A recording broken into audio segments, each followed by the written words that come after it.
cours est dédié à la réussite Bezrat Hashem dans les préparatifs du mariage de Anaël Simcha Batsonia.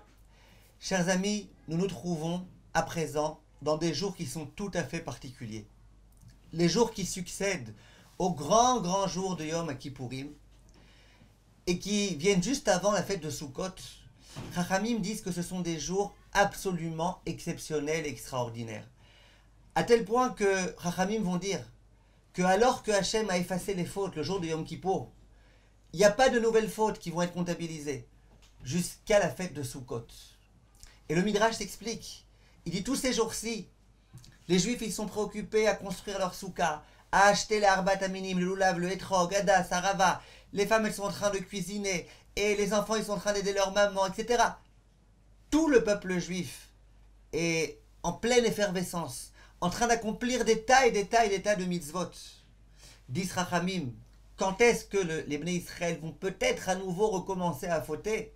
Ce sera durant la fête de Sukkot, pas avant. Pourquoi pas avant? Ce sont des jours particuliers.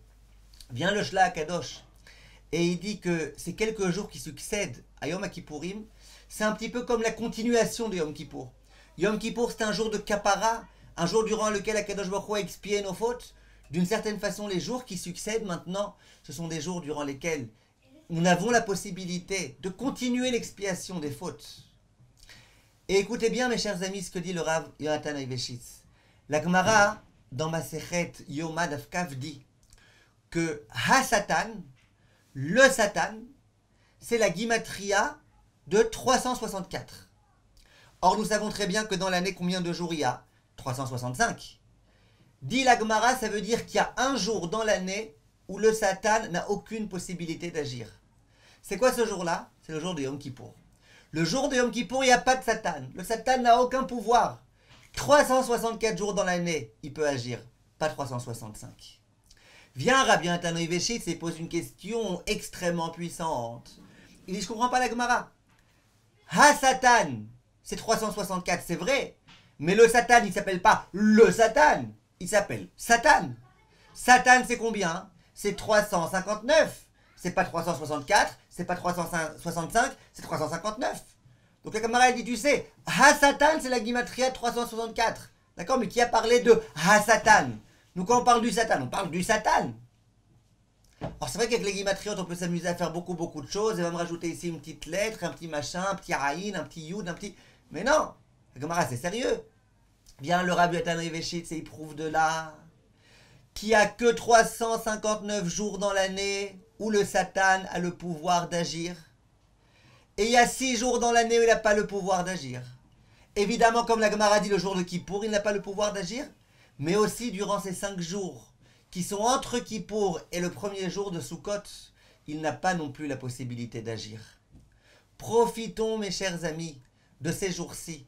Chachamim disent que c'est des jours durant lesquels on n'est pas proprement en train d'accomplir une mitzvah. On est en train de se préparer à l'accomplissement de la mitzvah. Parce que quand est-ce qu'on va véritablement s'acquitter de la mitzvah de la soukha? Quand on va s'asseoir dans la soukha. Quand est-ce qu'on va véritablement s'acquitter du devoir d'agiter les arbat aminim? Quand on va les agiter pendant la fête de Sukkot. Là, on fait que les acheter. On fait que la construire.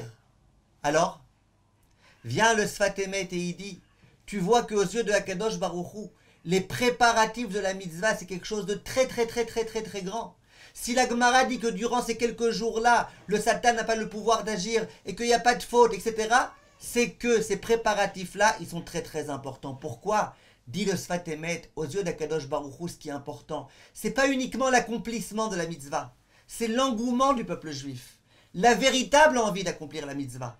Et ça, quand est-ce qu'on le fait? On le fait au moment où on est en train comme ça de se dépêcher, on n'a plus que quelques jours, il y avait Shabbat au milieu, on doit construire la soukha, va savoir si elle est cachère, pas cachère, va acheter ceci, va acheter cela.